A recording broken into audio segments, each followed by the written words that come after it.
Tās sveiciens visiem brāļiem Svētā Jāņa Kristītāja dienā.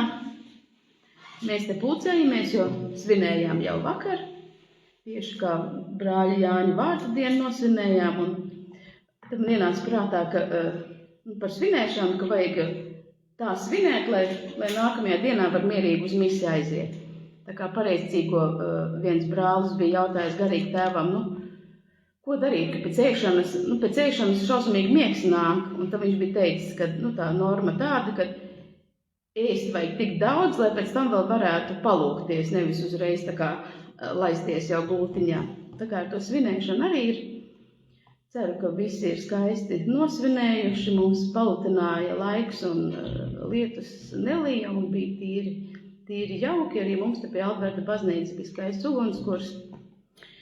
Arī varu padalīties šodien vēl pa dienu biju kapiņos, jo mans tēvs ir Jānis, es esmu Jāņa meita.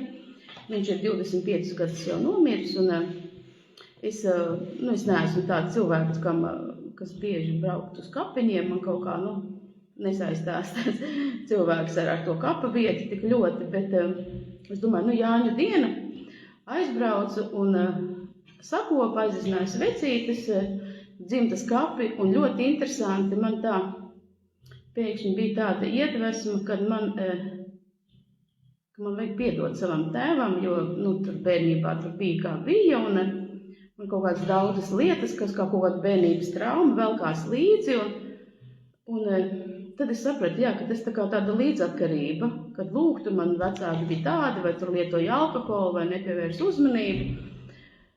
Un tā tiešām ir līdzatkarība, tā ir viņa dzīve, viņa ne jau apzināti izvēlās mūs tur sāpināt vai kaut kā traumēt kaut kādā veidā. Un šodien interesanti, tieši šodien man ienāca tā prātā doma, es vienkārši parunāju ar viņu, tur paraudāju, piedevu viņam un arī palūdzos, ka principā nav mums tās mūsu traumas kaut kādas jāvelk līdzi, ka mēs Jēzu Kristu, mēs varam kļūt cits cilvēks, ka nav tā, ka mēs esam savas kaut kādas pagātnes vergi vai vecāku kļūdu vergi, ka mēs varam vienkārši pagriezties un iet tālāk ar Dievu, ka Dievs var dziedināt to visu un ka daudz labāk ir dzīvot kā brīvam cilvēkam, kā Dieva bērnam, nevis vilkt kaut kādus nevajadzīgus maisus līdzi. To man ļoti labi atgādināja māsa Mēnārda no Karmelītu māsām, ar kur es runāju. Viņa arī teica, ka viņa izgājusi programmu līdzatkarīgajiem, lai gan nevienmēr ir tā, ka vecāki ir alkoholiķi, bet mēs kaut kur esam ļoti, ļoti daudz, mēs esam tā kā atkarīgi no saviem vecākiem, no viņu izvēlēm, no kaut kādām viņu kļūdām. Un cik ļoti atbrīvojoši ir vienkārši tikt no tā vaļā, saraut tās saites un tiešām dzīvot kā brīviem cilvēkiem un nestiet līdzi to, kas nav jāstiepj. Tā, tas bija tāds mazs ievadījums, gribēju patiesībā pastāstīt par vienu brīnišķīgu sievieti, Magdalēna Delbrēla. Viņa ir francūziete, viņa nav franciskānis, viņa ir nomirusi kaut kad aptuveni tajā laikā, kad notika Vatikāna 2. koncils, un viņai bija sirdī dots, ka viņa grib kā konsekrēts lais dzīvot šajā pasaulē.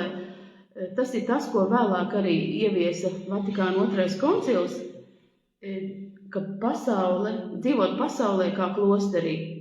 Toreiz vēl nebija šis virziens, kad klosteri bija apustuliski. Tas tikai vēlāk sākās, bet viņai jau bija tas tāds kā ideāls. Un arī man ļoti šī sieviete iedvesmoja.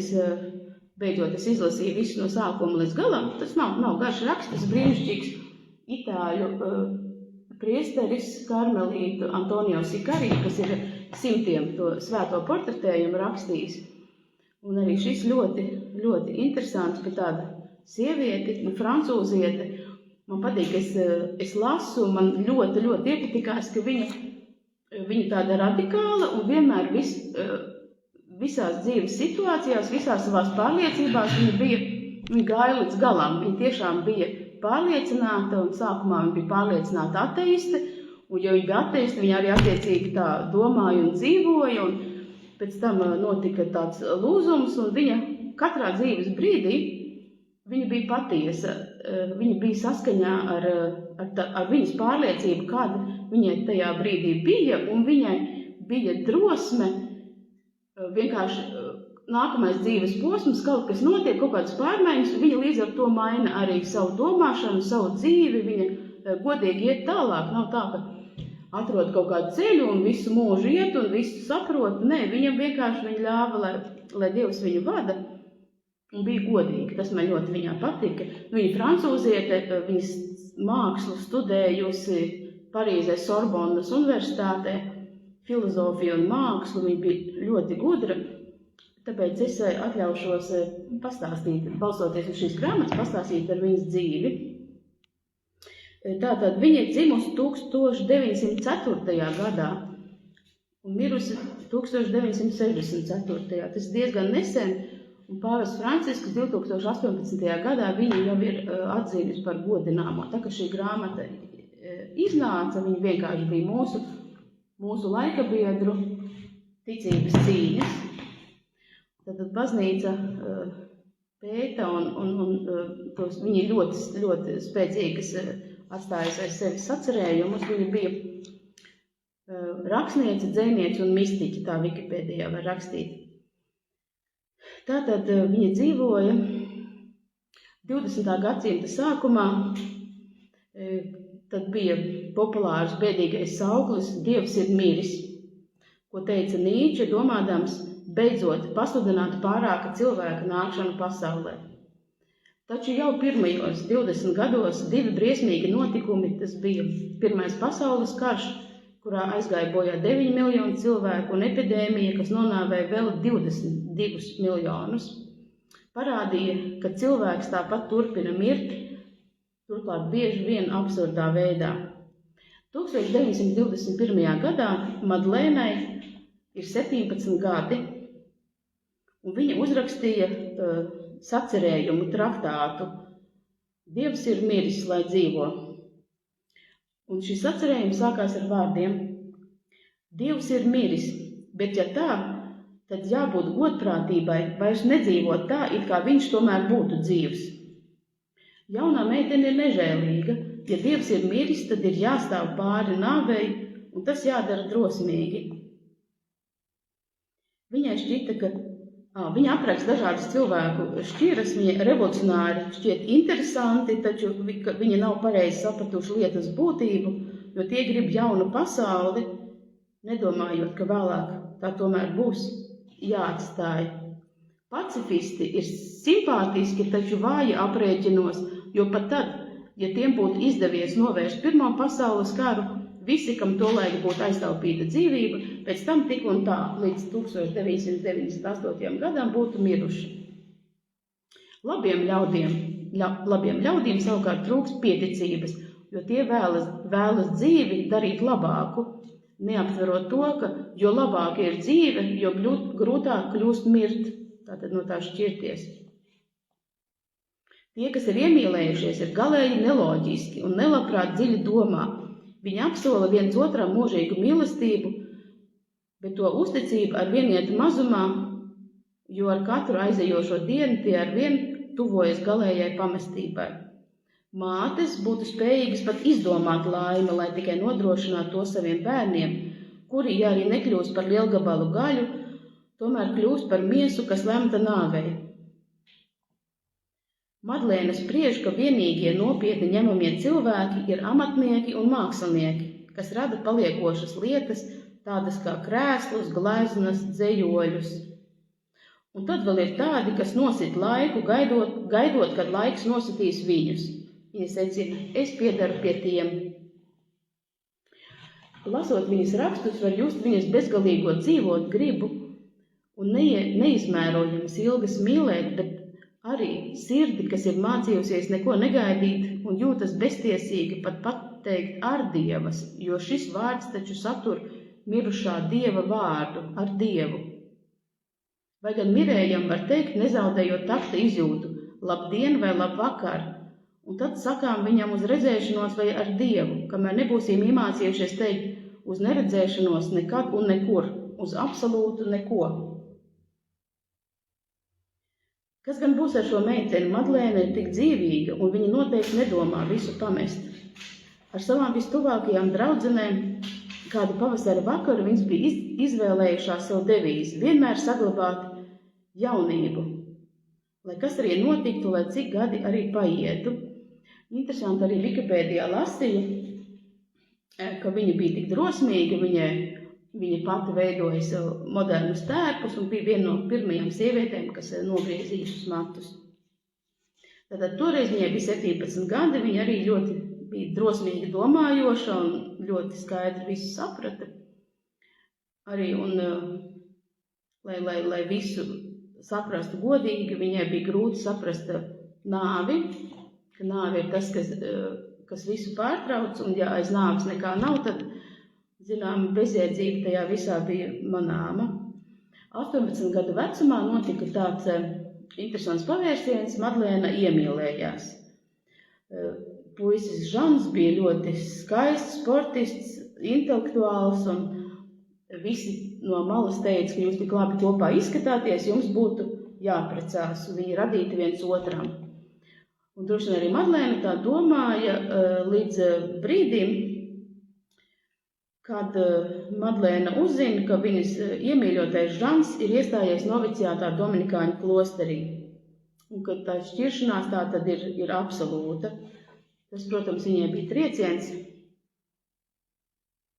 Arī paralēli viņas ģimene piemeklē lielas ciešanas. Madlēnas tēvs zaudē redzi un izkliedzot savas izbailes līdzīgi ubagam klaiņo pa ielām. Šajā brīdī Madlēna saka, es būtu atdevusi pusi pasaules, lai tikai aptvērtu, ko es te visā tajā daru. Bet viņa bieži atceras savu iemīļoto Žanu, atceras viņu cilvēcību un draugus, ar kuriem viņa iepazinās. Viņa raksta, es biju iepazinusi vairākus kristiešus. Viņi nebija ne vecāki, ne muļķāki, ne lielāki ideālisti par mani. Proti, viņa dzīvoja tādu pašu dzīvi kā es, diskutēja tikpat daudz kā es, dejoja tikpat daudz.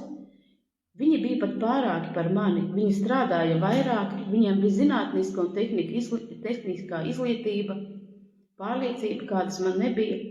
Viņi runāja par visu, arī par Dievu, kurš šķiet viņiem bija nepieciešams kā gaiss.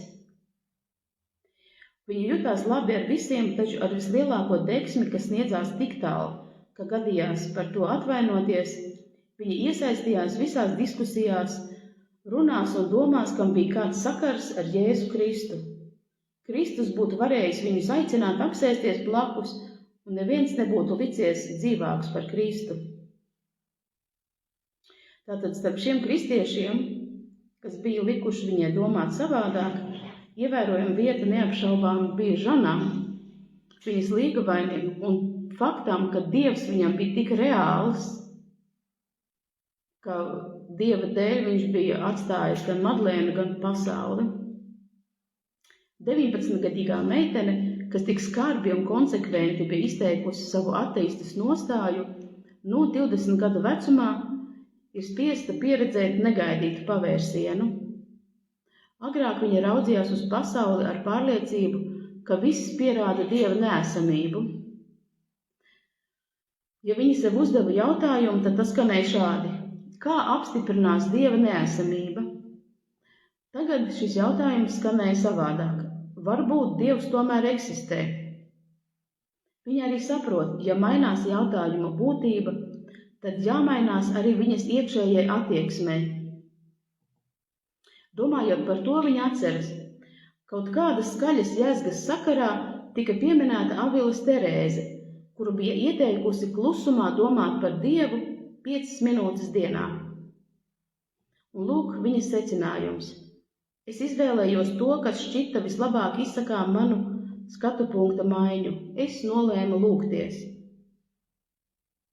Šāds atgriešanās apraksts atklāja ievērojumus personības veidošanās dziļumus.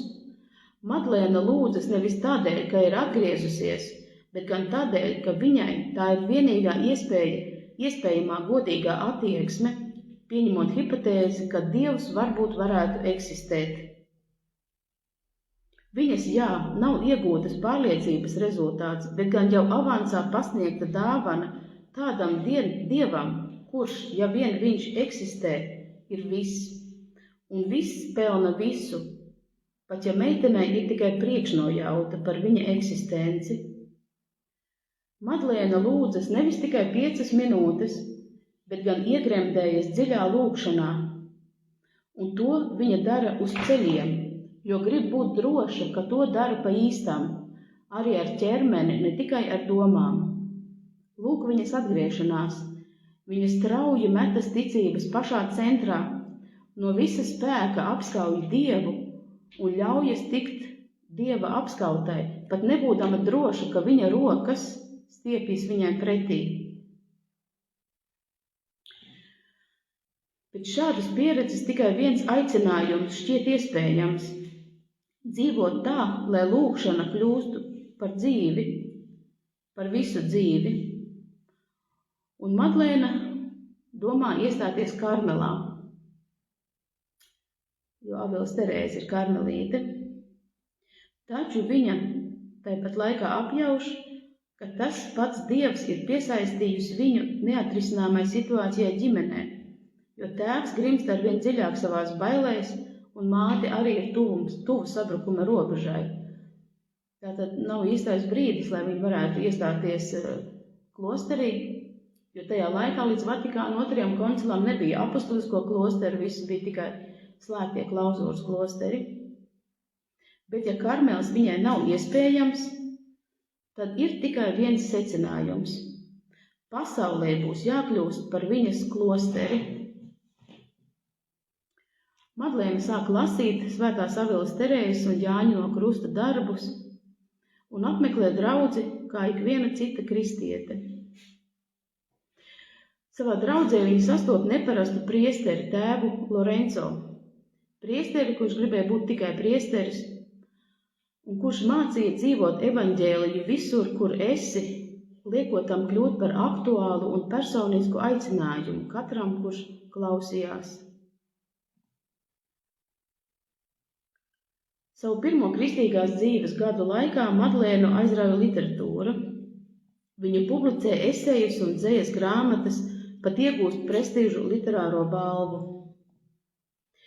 Bet tēvs Lorenzo, kas viņas tā kā garīgais tēvs, draudzes priesteris, viņai piedāvā iesaistīties skautu kustībā.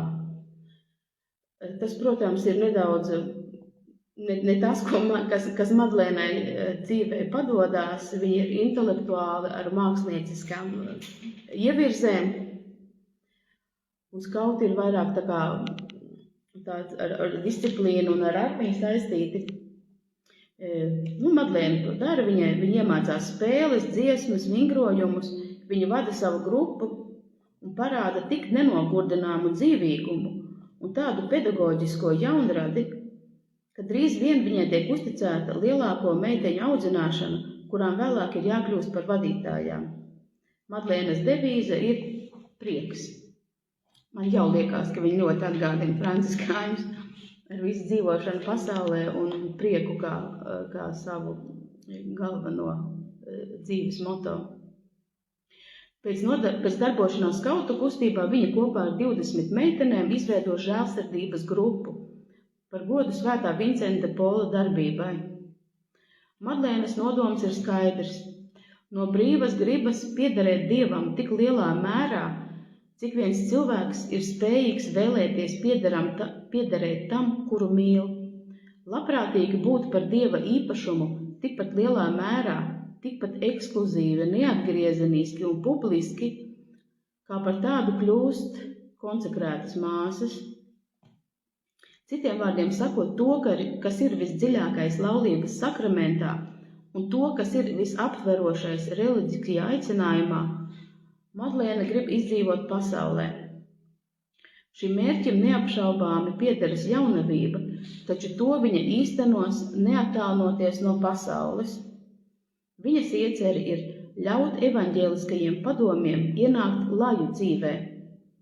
Atcerēsimies, tas notiek laikmetā, kad ieraudzīt šos jēdzienus saliktus kopā šķiet dīvaini. Modernie sekulārie institūti tolaik vēl nepastāv, tāpat vēl nav iedomājama kristīgo laju dzīve kopienā. Madlēna savas ieceras īstenošanai izvēlas darbu, kas viņai nodrošina ciešu saisti ar nabadzīgajiem. Viņa studē, lai kļūtu par sociālo asistenti. 1930. gadā tas nozīmē būt lemtai strādāt pilsētas trūcīgākajos rajonos, kur sapulcējušies nabagi un melnstrādnieki, patiesais proletariāts, kas ir eksploatācijas važās un kas visus savas cerības liek uz marksismu.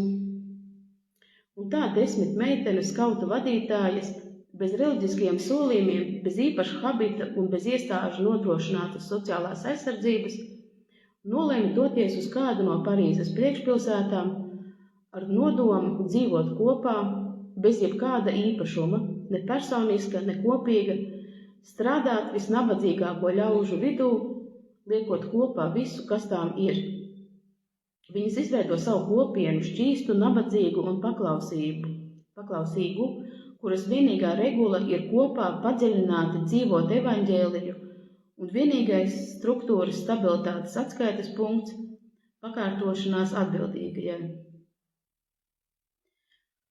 Šai kopienai jābūt vienkāršai un pazemīgai, iekļautai baznīcas parastajā kārtībā tā, lai tā gandrīz nebūtu pamanāma. Lietojot tēlainu salīdzinājumu, Madlēna raksta: "Mans sapnis ir, lai mūsu grupa baznīcā būtu kā diega pavadiens apģērbā. Tas satur kopā visus apģērba gabalus, bet to nemana neviens cits, izņemot to, kurš šo pavadienu iestrādājis. Savukārt, ja diegs ir redzams, tad apģērbs nav labi pagatavots." Vienīgais mīnus ir tāds, ka no 10 meitenēm, sākot šo projektu, paliek tikai 3. Viņas uzsāk darbību netālu no Parīzes, nelielā pilsētiņā Ivry. Viņām piešķir sociālā darba centru, un tā 3 drosmīgas nolēma doties ceļā 1933. gada 15. oktobrī, kas ir Svētās Aveles Terēzes svētki. Datums ir izraudzīts ar nodomu, jo viņas ir nolēmušas izveidot jaunu klosteri. Tātad Ivry pilsētiņa tajā laikā, kad meitenes uz turien dodās. Strādnieki strādā apmēram 12 stundas dienā, tiem nav nekādas sociālas un veselības aizsardzības un nav garantija nākotnē. Zemas darba algas, dzīve saspiestībā, graustos. Arī sievietes ir spiestas iet strādāt fabrikā, lai ģimene spētu izdzīvot. Faktiski Ivry ir kļuvusi par Francijas komunistiskās partijas politisko galvaspilsētu, par partijas ģenerālsekretariāta sēdekli. Pie sabiedriskajām iestādēm ir izkārti vairs nevis 3 krāsu, bet sarkanie karogi. Pie mūriem daudz plakātu, kas aicina noskatīties kādu padomju filmu vai noklausīties ideoloģiskas propagandas konferenci.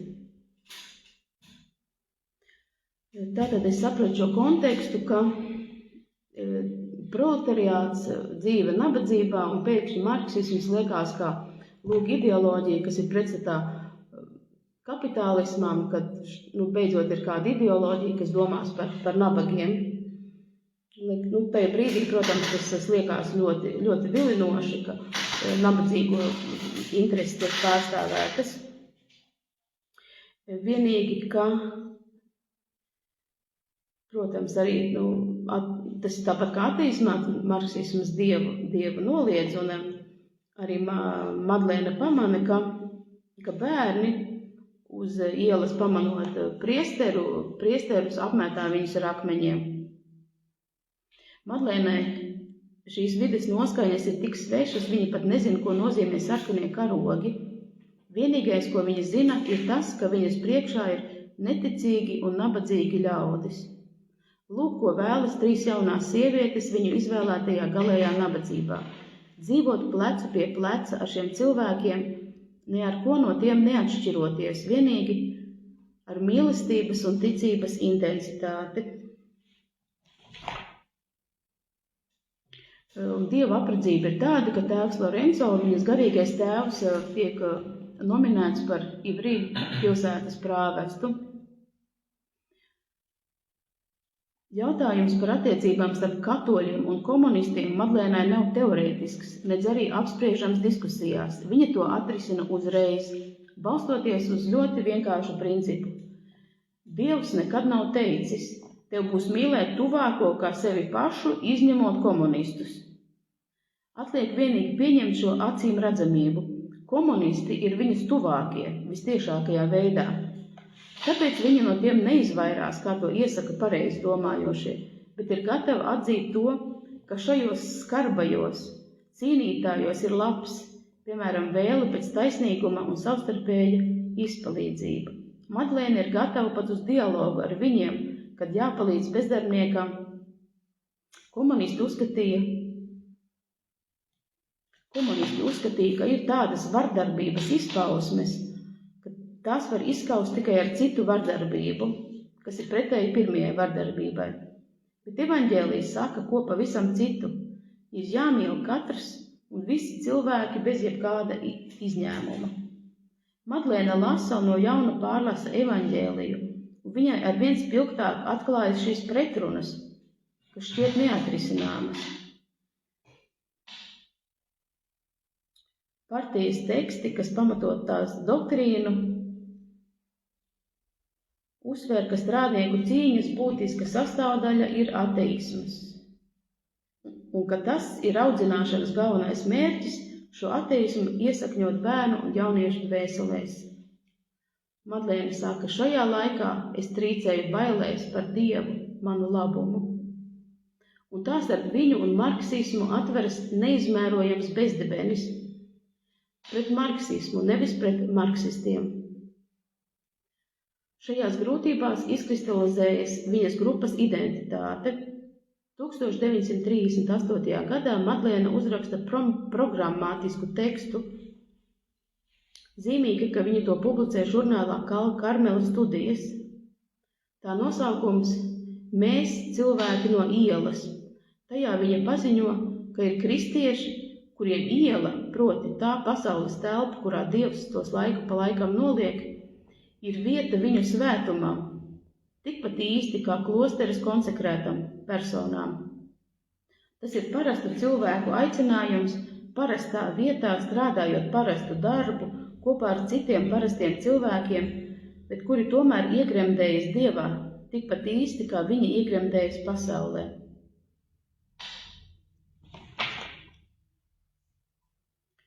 Tātad Madlēnas acīs pasaule ir vieta svētumam, līdzīgi kā klosteris, un arī lūgšana un darbība neizslēdz viena otru, ne tāpēc, ka tiktu aizmirst lūgšanu laiki, bet gan tāpēc, ka arī darbība var kļūt par lūgšanu.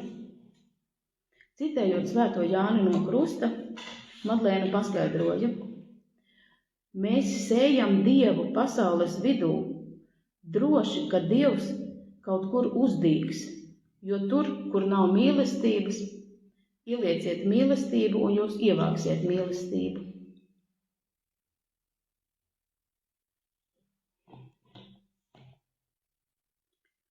Kad komunisti ir pie varas, Madlēna viņiem paskaidro, ka ir gatava turpināt savu darbu, sociālo darbu ar nabadzīgajiem, taču viņas programma nemainīsies, viņa nepieņems marksistisko ideoloģiju. Madlēnas programma ir absolūti vienkārša. Mans mērķis ir samazināt ciešanas un palielināt laimi. Tad kopienai tiek piešķirta māja Parīzē, Raspājē ielā. Šī māja, kurā vienīgais regulas likums un ideāls ir brālīga tuvāk mīlestība, kā zīme ikvienai mīlestībai pret Kristu. Katra no viņām strādā nabagu kvartālā, un viņu nams ir kā patvēruma osta, tā durvis vienmēr ir atvērtas, lai satiktu ikvienu, runātu, kā arī sniegtu atbalstu, kad nepieciešams. Kopiena paplašinās līdz daudzveidīgai savienībai, ko veido draugi un brāļi, kas sagaida un sniedz palīdzību visdažādākajās jomās. Pulcējot šo savādo sabiedrību, Madlēnas nodoms šķiet ir ļaut katram un katrai sajust, ka viņi ir gaidīti un īpaši. Viņai patiesi ir neizsmeļamas maiguma rezerves katram no tiem. Madlēna ir vienīgā būtne pasaulē, kas mani tā mīlēja, dodot cerību, liecināja kāds jauneklis, dzīves pabērns un neveiksmnieks, kas drīz mira, bet bija saņēmis šo cerības, mīlestības pieredzi. Madlēnai nekas nav nenozīmīgs.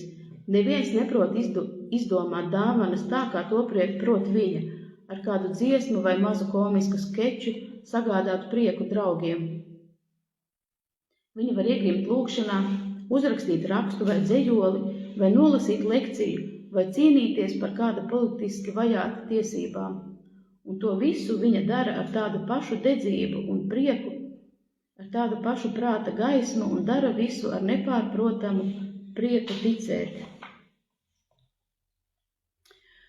Madlēnai pamanījis vēl kādu problēmu, kas ir pārāk vēsa cilvēku mīlestība uz baznīcu. Cilvēki par mazu saprot, ka baznīca viņus mīl arī tās hierarhiskajās un institucionālajās izpausmēs. Savukārt baznīca pārāk reti pūlas darīt saprotamu savu mīlestību pret cilvēkiem. 1952. gadā Madlēna, pārsteidzot visus, dodas īsā ceļojumā uz Romu, kas viņai ir savā ziņā kā sakraments, Kristus kā baznīca. Viņa veic īstu svētceļojumu, apzināti nogurdinošu, jo tādas žēlastības, kuras baznīcai lūdz un saņem, ir tikai Romā. Turp un atpakaļ ceļā viņa pavada vilcienā 2 dienas un 2 naktis, bet mūžīgajā pilsētā vien 12 stundas. Tās visas svētā Pētera bazilikā lūdzoties ar visiem sirds spēkiem. Vēlāk viņa stāsta, es apjautu, cik ļoti nepieciešams, lai cilvēki, visi cilvēki, iepazītu baznīcu tās mīlestībā pret viņiem, saprastu, ka baznīca viņus mīl.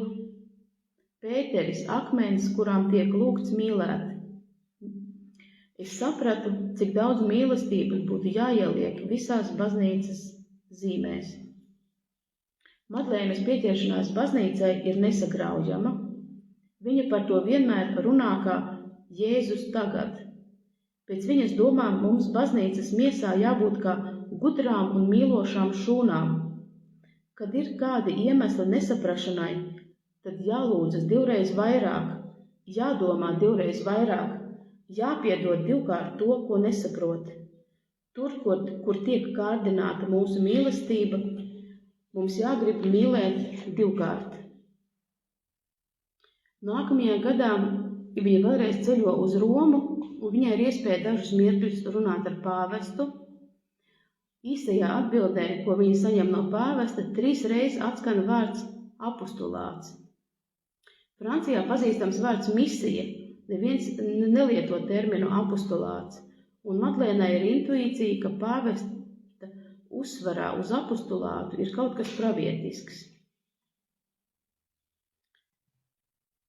Madlēnai tas nozīmē no jauna sevi atklāt sākotnējo mīlestību pret visnabadzīgākajiem brāļiem un tiem, kas cīnās arī marksistiem, taču atjaunot to baznīcas mātešķības spēkā.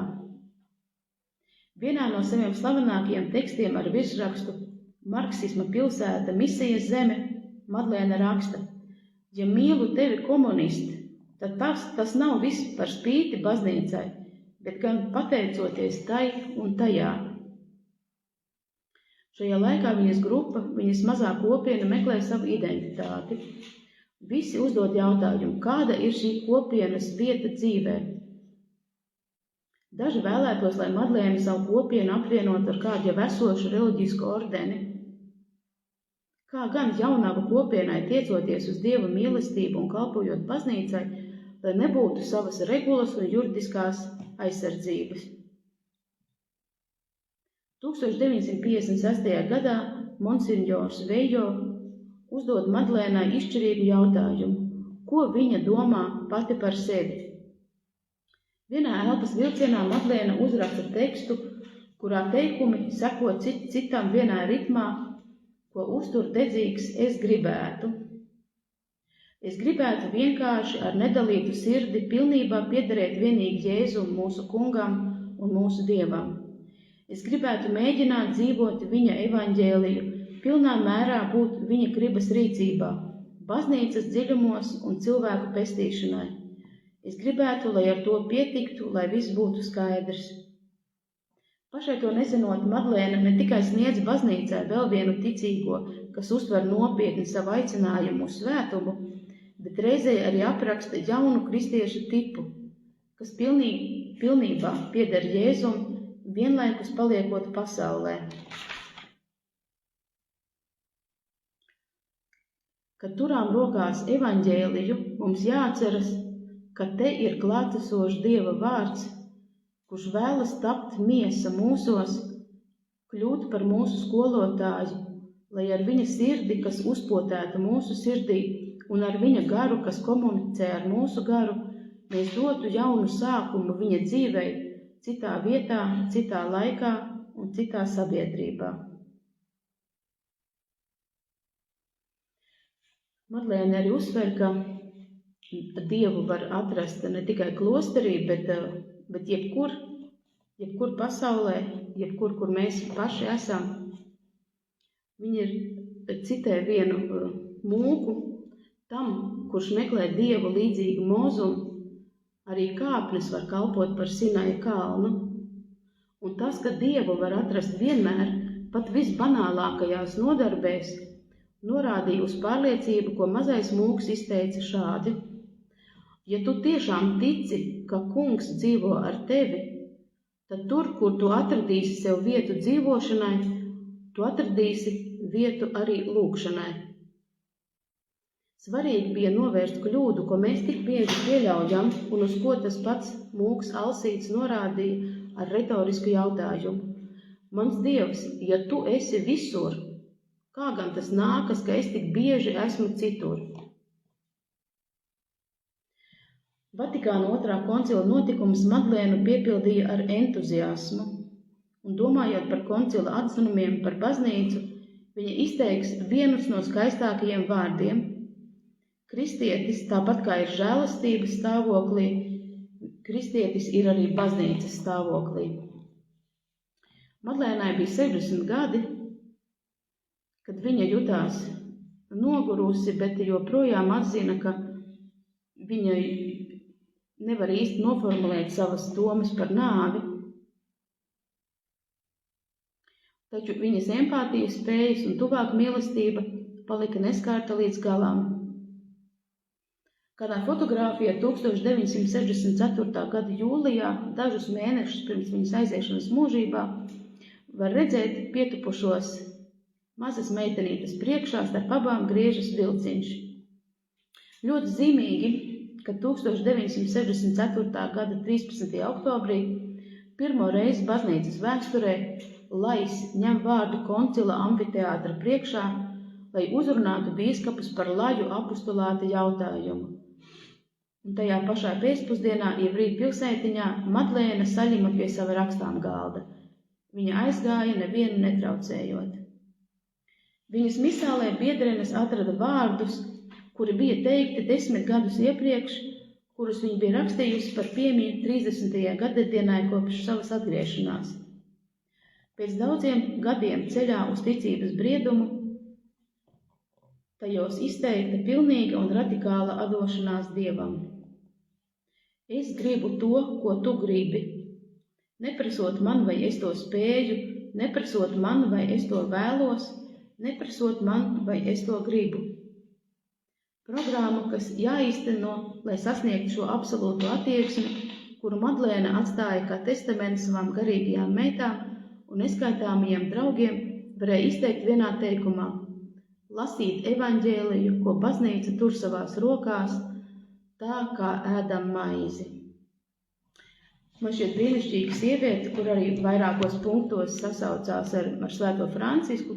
Arī Francisks bija absolūti uzticīgs baznīcai un arī izvēlējās apzināti, lai kāda būtu baznīca tajā laikā, kad viņš dzīvoja, kādas būtu baznīcas kļūdas. Viņš skatījās uz baznīcu kā uz Kristus miesu, uz Kristus klātbūtni mūsdienās. Tā kā arī varam pārdomāt par savu kā laju aicinājumu, meklēt savu vietu, savu klosteri pasaulē, šajā pasaulē, kur mēs katrs dzīvojam, mūsu ikdienā, un lai Madlēna, godājumā jau baznīcas, lai palīdz mums būt godīgiem, katru reizi meklēt savu vietu, meklēt to saskaņā ar Dieva gribu un dzīvot priekā, kā viņa to vēlējās. Paldies visiem, lai jums skaista vasara un tiksimies pēc nedēļas, kā es sapratu, māsa Agnese runās. Lai visiem skaisti!